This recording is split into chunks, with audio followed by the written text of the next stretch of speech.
Bismillahirrahmanirrahim. Assalamualaikum warahmatullahi wabarakatuh.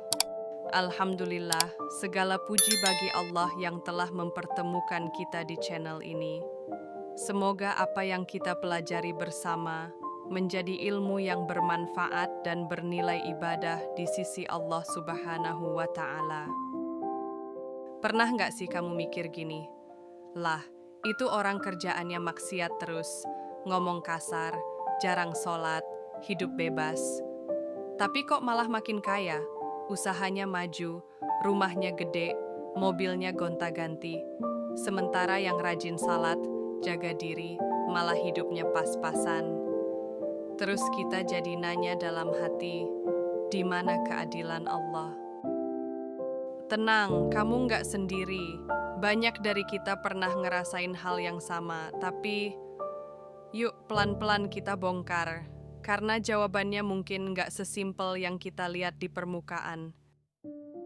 Di dalam Islam ada satu istilah yang menjelaskan fenomena ini. Namanya istidraj. Apa sih istidraj itu?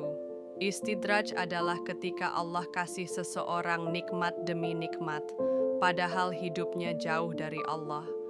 Bukan karena Allah ridha, tapi karena Allah biarkan. Ibarat orang yang dibiarkan naik ke atas tebing tinggi, tapi ujungnya dia jatuh sendiri. Rasulullah SAW bersabda, apabila kamu melihat Allah memberikan kenikmatan dunia kepada seorang hamba, padahal dia selalu bermaksiat, maka itu adalah istidraj. Kadang Allah nggak langsung hukum orang yang maksiat. Kenapa? Karena Allah kasih waktu, dibiarkan, ditunda, sampai orang itu merasa aman, merasa semua baik-baik aja, merasa maksiatnya nggak berdampak, padahal itu jebakan.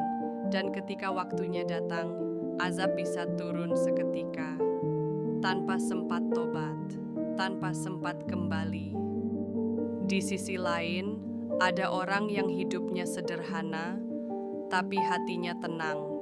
Rezekinya cukup, keluarganya damai, anak-anaknya soleh, nggak punya mobil mahal, tapi hidupnya penuh berkah, dan itu justru tanda cinta Allah. Imam Al-Ghazali pernah bilang, ketika kamu melihat seseorang makin sukses dalam kemaksiatan, jangan iri. Karena bisa jadi Allah sedang menjebaknya dengan kenikmatan. Jadi mulai sekarang, kalau kamu lihat orang maksiat tapi rezekinya lancar, jangan langsung iri, jangan langsung minder, jangan berpikir Allah nggak adil, karena rezeki itu bukan tanda ridha, dan musibah itu bukan tanda murka, tapi semuanya ujian. Yang Allah nilai adalah bagaimana hati kita merespons. Kalau hari ini kamu hidup sederhana, tapi hati kamu tenang, kamu masih bisa sujud, masih bisa nangis dalam doa. Itu nikmat yang luar biasa, karena yang paling mahal itu bukan harta, tapi hidayah. Dan hidayah itu cuma Allah yang bisa kasih. Pernah kepikiran soal ini juga? Atau kamu punya pengalaman soal rezeki dan ujian hidup? Coba tulis di komentar.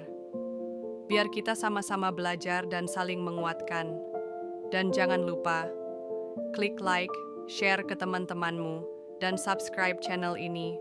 Wassalamualaikum warahmatullahi wabarakatuh.